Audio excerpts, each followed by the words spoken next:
things together.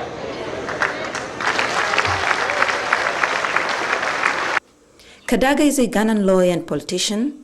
She is a member of parliament for the Kamuli District Women's Constituency, Busoga Sub-Region, a position she has served since 1989.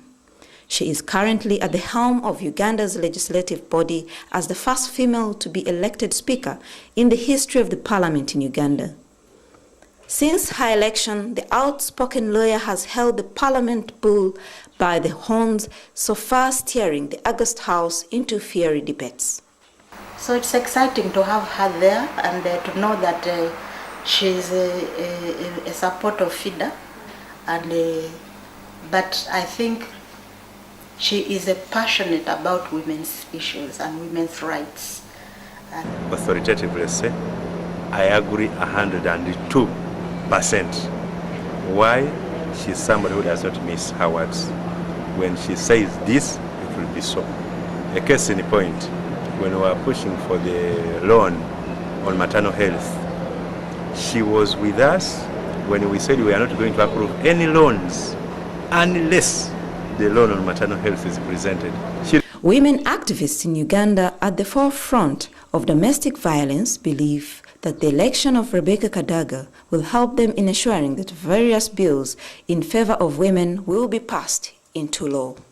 Because we really know that since she's in charge of Parliament, Parliament has three major roles, that is legislation, and therefore we hope that all the legislation that we are still lacking, all the gaps that are still existing in the existing legislation will be covered by her, ensuring that all those bills, when they are tabled, they are really dealt with in a gender-sensitive manner. Over 70% of women in Uganda have experienced domestic violence.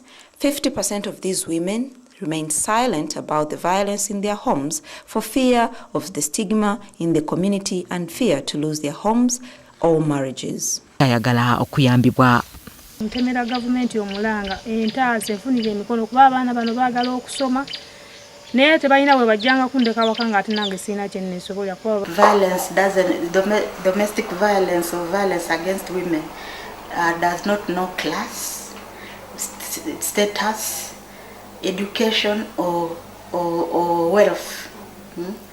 So women in all those categories experience violence. Organizations like Federation of Uganda Women Lawyers, FIDA, for which Kadaga was a president for 4 years, were formed to support such women seek legal aid redress. Societies that are highly not represented often have local power structures that make it difficult for women to combat. Thus, their interests are often not represented. The Speaker of Parliament, Rebecca Kadaga, has swiftly emerged as a force to reckon with. However, all has not been rosy for Kadaga. Women face numerous obstacles in achieving representation in governance.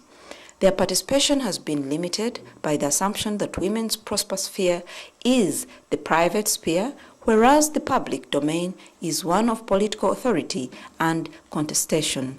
The private realm is associated with the family and the home. Like me, as an individual, I've been also at the center of ensuring that this law is a success. Why? I've seen women being cheated in different ways. Gender inequality within families, inequitable division of labor within households, and cultural attitudes about gender roles further subjugate women and serve to limit their representation in public life. Domestic violence, therefore, is attributed to the fact that women have no confidence and have over the years been subjected to oppression by men. Traditionally, women are known to be behind the kitchen, a norm that leaves most women less empowered to fight their rights. By providing opportunities for them to build their skills and their confidence, so that when there are issues to be discussed about gender, about women, about violence against women and domestic violence, they are really articulate about those issues.